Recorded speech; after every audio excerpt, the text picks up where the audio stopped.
Bienvenue sur la chaîne Ambassadeur pour Christ TV. Aujourd'hui nous vous partageons une révélation de Jésus-Christ donnée à sa servante Sephora Mechala de la Zambie. C'est une révélation traduite de l'anglais. Car je suis pressé entre les deux, la vie et la mort. Ayant le désir de partir et d'être avec Christ, ce qui est bien mieux. Néanmoins, rester dans la chair est plus nécessaire pour vous. Philippiens 1h23-24. Voici un rêve que Dieu m'a donné. J'ai marché dans l'une des rues de ma ville, quand soudain une voiture a quitté la route principale et est arrivée à toute vitesse dans ma direction. J'ai cherché un endroit où courir, mais il n'y avait pas. C'était un endroit sans espace de deux côtés. Je savais que la voiture allait certainement me heurter et je savais que c'était le jour où j'allais mourir. N'ayant nulle part où fuir, j'ai fermé les yeux alors que je me préparais à l'impact. Tout se passait si vite et à ce moment mon cœur battait de joie. Je n'arrêtais pas de penser. Je vais être au paradis dans quelques instants. La voiture était si proche de moi et il n'y avait aucun moyen qu'elle puisse passer sans me heurter. Et il semblait que le conducteur avait perdu le contrôle. Mais à ma grande surprise, je n'ai ressenti aucun impact. Et quand j'ai ouvert les yeux, il n'y avait pas de voiture devant moi, je me suis retourné, et j'ai vu la voiture maintenant dans mon dos et il a continué à accélérer. Il m'avait miraculeusement traversé sans me toucher. Quand j'ai réalisé que Dieu m'avait protégé dans ce rêve, pendant un moment, mon cœur a coulé de déception de ne pas mourir parce que j'avais vraiment voulu mourir pour pouvoir être au paradis et être avec Jésus. Jésus a dit que ceux qui croient en lui ne mourront jamais parce qu'ils sont passés de la mort à la vie. Bien qu'ils meurent dans ce corps physique, ils se débarrassent simplement de ce corps mortel et revêtent un corps éternel glorieux. Les enfants de Dieu n'ont rien à craindre de la mort.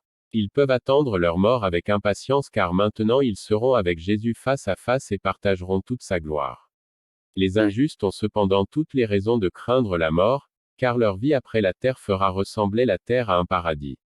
Toutes ces choses que nous tenons pour acquises ici sur terre comme la sensation d'une brise fraîche, les beaux rayons de soleil, la capacité de dormir, quand vous vous sentez fatigué, la capacité de boire de l'eau et de manger quand vous avez soif et faim. Toutes ces choses feront la terre ressembler à un paradis comparé à l'enfer. Le Seigneur dit qu'il n'y a pas de paix pour les méchants. L'enfer n'est pas une blague, quiconque va en enfer, pensera que la vie sur terre malgré toutes ses souffrances et ses luttes était le paradis. En enfer vous ne pouvez jamais vous reposer même si vous êtes épuisé. Si vous allez en enfer, au moment où vous vous sentez fatigué, sachez simplement que vous serez dans cet état pour l'éternité. Car vous ne pouvez jamais vous reposer. Vous vivrez dans la peur constante de tout le vilain démon de cet endroit et aussi parce que vous êtes mort sans Jésus le prince de la paix. Votre cœur sera dans la peur. Lorsque vous aurez soif, votre soif ne sera jamais étanchée et vous vous souviendrez de la terre où vous pouviez au moins boire de l'eau quand vous avez soif. Mais Jésus a quelque chose de mieux que la terre pour vous. Vous n'avez pas à voir la terre comme un paradis, car malgré toutes les belles choses que Dieu a mises sur terre, il s'est beaucoup mieux préparé pour vous au ciel. Toutes les joies de la terre ne ressembleront rien comparé au pur bonheur qui vous attend au ciel. La Bible dit, qu'aucun œil n'a jamais vu ni entendu ce que Dieu a en réserve pour ses enfants. La souffrance de cette terre sera oubliée au moment où vous vous tiendrez à l'entrée du ciel et que la porte vous sera ouverte. Jésus nous a donné le choix. Les gens en enfer maudissent Dieu, mais Dieu leur avait donné le choix entre la vie et la mort, et ils pensaient que la mort était plus attrayante parce qu'elle promettait une gratification instantanée sur terre. Mais en réalité, ce plaisir du monde était la mort portant un masque. Jésus vous appelle à passer de la mort à la vie en ce moment. Il a payé le prix de la mort pour vos péchés, afin que vous n'ayez pas à le payer. Repentez-vous de vos péchés, et donnez votre vie à Jésus, pendant qu'il est encore temps. Car Dieu n'a pas envoyé son Fils dans le monde, pour condamner le monde, mais pour que le monde par lui soit sauvé. Il ne suffit pas de confesser Christ pendant que vous vivez encore dans les péchés. Vous ne pouvez pas avoir Jésus et le monde en même temps, vous irez quand même en enfer, parce que malgré la confession de Jésus avec nos lèvres, vous le reniez bruyamment avec vos actions. Vous devez abandonner tout péché, puis venir suivre Jésus, vous devez abandonner les jupes et les robes courtes, serrées et révélatrices.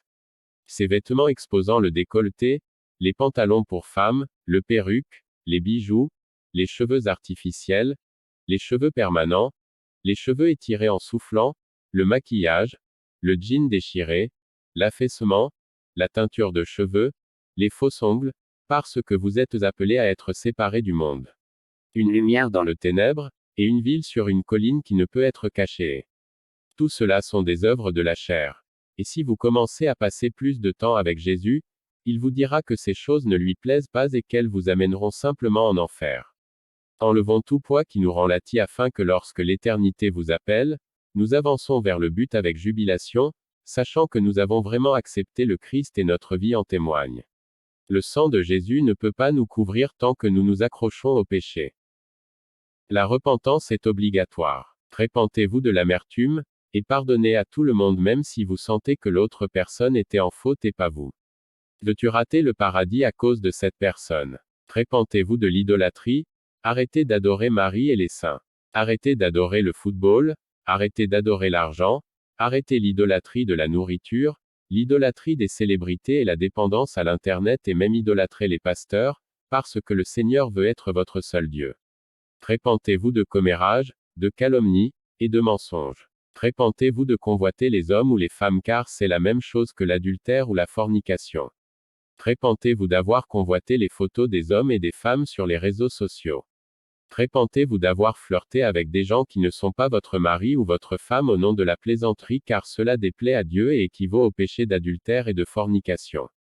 Répentez-vous d'avoir regardé de la pornographie que vous soyez marié ou non car cela déplaît à notre Père et vous amène en enfer. Répentez-vous de la masturbation et venez à Jésus car il peut briser ce joug. Répentez-vous d'avoir volé le dîme de Dieu parce que vous entravez son œuvre, ce n'est pas votre argent c'est l'argent de Dieu. Rendez à Dieu ce qui est à Dieu. Répentez-vous d'avoir téléchargé des photos sur Facebook destinées à faire que les gens vous convoitent car vous êtes une cause d'offense et les anges de Dieu vous ressembleront pour la destruction. Répentez-vous d'avoir téléchargé des photos sur Facebook afin de vous montrer. Ne tombez pas dans le piège de Satan pour vous piéger avec le péché d'orgueil et de vanité. Nous serons tenus responsables même pour les choses que nous faisons sur Facebook. Retirez ces images et abandonnez votre vie à Jésus. Merci d'avoir suivi cette vidéo et n'oubliez pas de vous abonner et de cliquer sur le bouton j'aime pour que la vidéo soit visible pour d'autres personnes.